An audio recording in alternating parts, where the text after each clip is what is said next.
Hello students.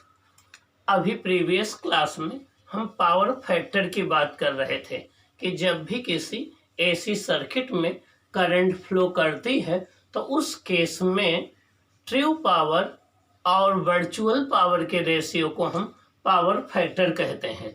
इसे हम कास phi से डिनोट करते हैं। Cos phi equal to R upon Z होता है, या cos phi equal to true power upon virtual power, और वर्चुअल पावर करंट की आरएमएस वैल्यू और वोल्टेज की आरएमएस वैल्यू के प्रोडक्ट के इक्वल होता है। आइए अब हम देखते हैं, और हमने आपको ये भी बताया कि power factor series resonant circuit के केस में मैक्सिमम होता है। कितना होता है? 1.0 होता है।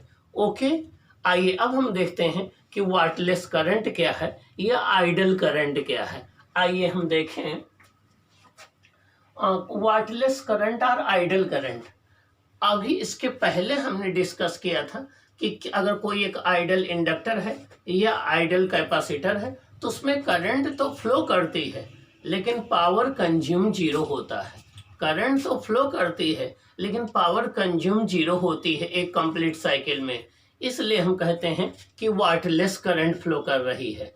तो मींस करंट की वो करंट जिसको सर्किट में मेंटेन रखने के लिए किसी पावर कंज्यूमशन की रिक्वायरमेंट नहीं होती है उसे हम वाटलेस करंट या आइडल करंट कहते हैं। मीन्स वो करंट जिसको मेंटेन रख जो जब फ्लो करती है किसी सर्किट में तो पावर कंज्यूम नहीं करती है, उसे हम वाटलेस करंट या आइडल करंट बोलते हैं। ओके, आइए हम देखते हैं कि वाटलेस करंट या आइडल करंट क्या है।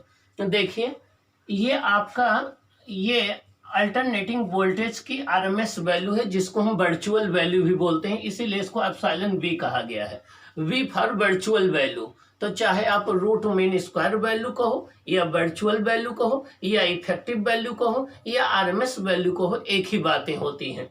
तो ये आपकी अल्टरनेटिंग ईएमएफ की वर्चुअल वैल्यू है, ये आपकी करंट की वर्चुअल वैल्यू है। दोनों के बीच में फेज डिफरेंस फाई है। हमने मान लिया कि किसी एसी सर्किट में फ्लो कर रही हैं, दोनों के बीच में फेज डिफरेंस पाई है। अब आईबी के दो कंपोनेंट हो जाएंगे। एक कंपोनेंट आईबी कास फाई आएगा जो कि वर्चुअल ईएमएफ के अलोंग आएगा, ठीक ना।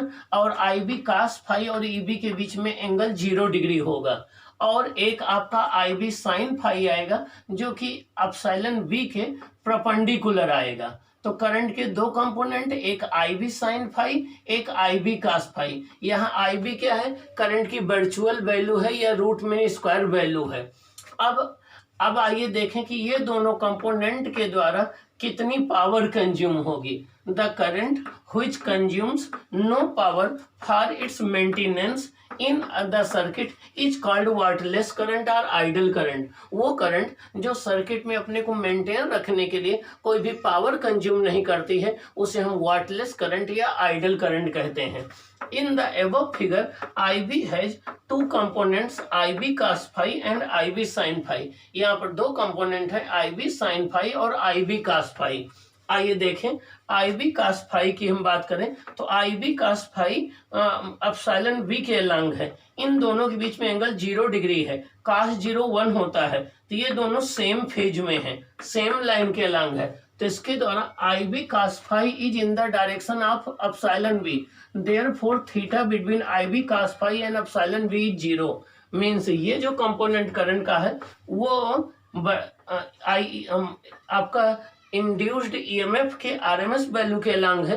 तो इन दोनों के बीच में फेज डिफरेंस 0 है। आइए पावर कंज्यूम देखते हैं इस कंपोनेंट के द्वारा। तो P equal to epsilon V into I B cos phi into cos 0। तो P इक्वल टू हो जाएगा epsilon V into I B cos phi हो जाएगा। ओके, अब सेकंड कंपोनेंट आपका है आईबी जो परपेंडिकुलर है एप्सिलॉन वी के, वो है आपका उसके थीटा 90 है।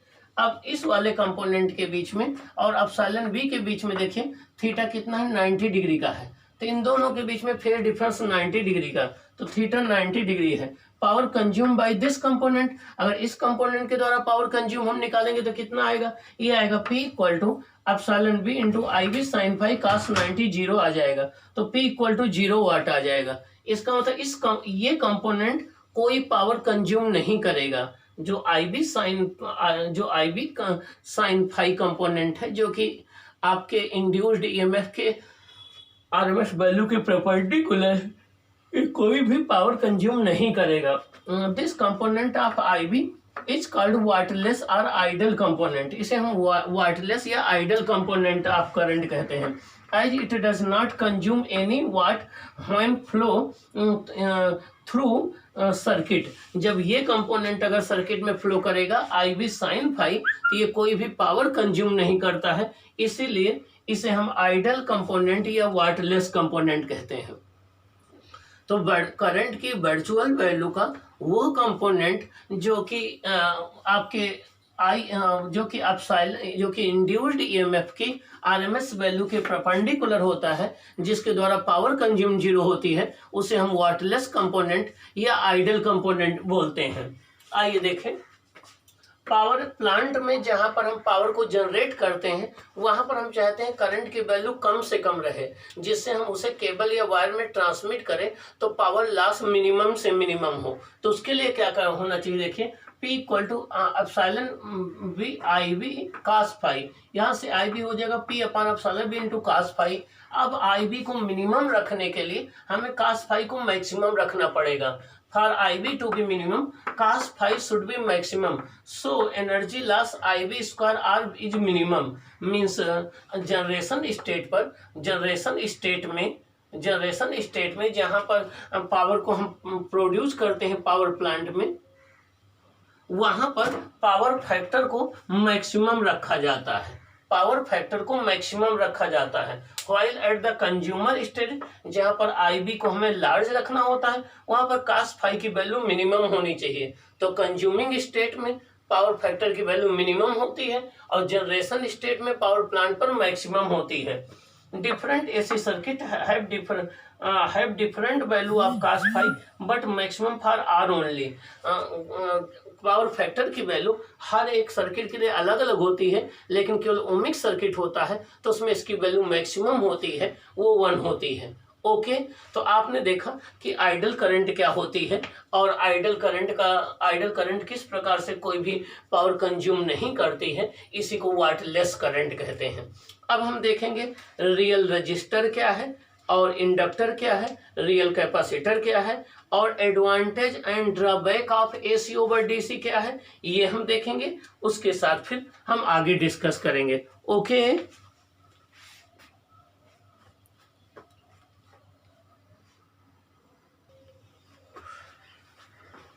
अब हम देखते हैं कि रियल रजिस्टर क्या है, आइडल रजिस्टर क्या है, रियल इंडक्टर क्या है, आइडल इंडक्टर क्या है, रियल कैपेसिटर क्या है, आइडल कैपेसिटर क्या है। आइए हम देखते हैं real resistor, inductor and capacitor. Ideal resistor उसे कहते हैं, उस ओमिक रजिस्टेंस को कहते हैं जिसका इंडक्टेंस 0 हो, उसे आइडल हम जो है रजिस्टर कहते हैं। देखिए ये आइडल रजिस्टर कहलाएगा अगर इसका इंडक्टेंस क्या हो, 0 हो। लेकिन हर एक रजिस्टर वायर का बना होता है, वायर में एक थोड़ा बहुत मैग्नेटिक फ्लक्स लिंक्ड होता है, तो उसका इंडक्टेंस एकदम 0 नहीं होता है, कुछ ना कुछ वैल्यू इसमें होती है, इसीलिए इसको हम रियल रजिस्टर बोलते हैं।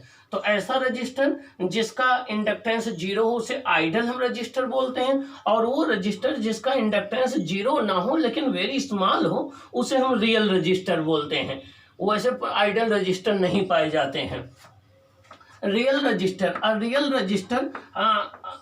Register has some inductance due to link of some magnetic flux. जो रियल रजिस्टर होते हैं उनमें कुछ ना कुछ मैग्नेटिक फ्लक्स लिंक होने की वजह से कुछ ना कुछ इंडक्टेंस पाया जाता है। उस इंडक्टेंस को खत्म करने के लिए, कैंसिल करने के लिए उसको डबल कॉइल के फॉर्म में या डबल फोल्ड किया जाता है, जैसा कि रजिस्टेंस बॉक्स में होता है, मैं पहले आपको डिस्कस कर चुका हूँ।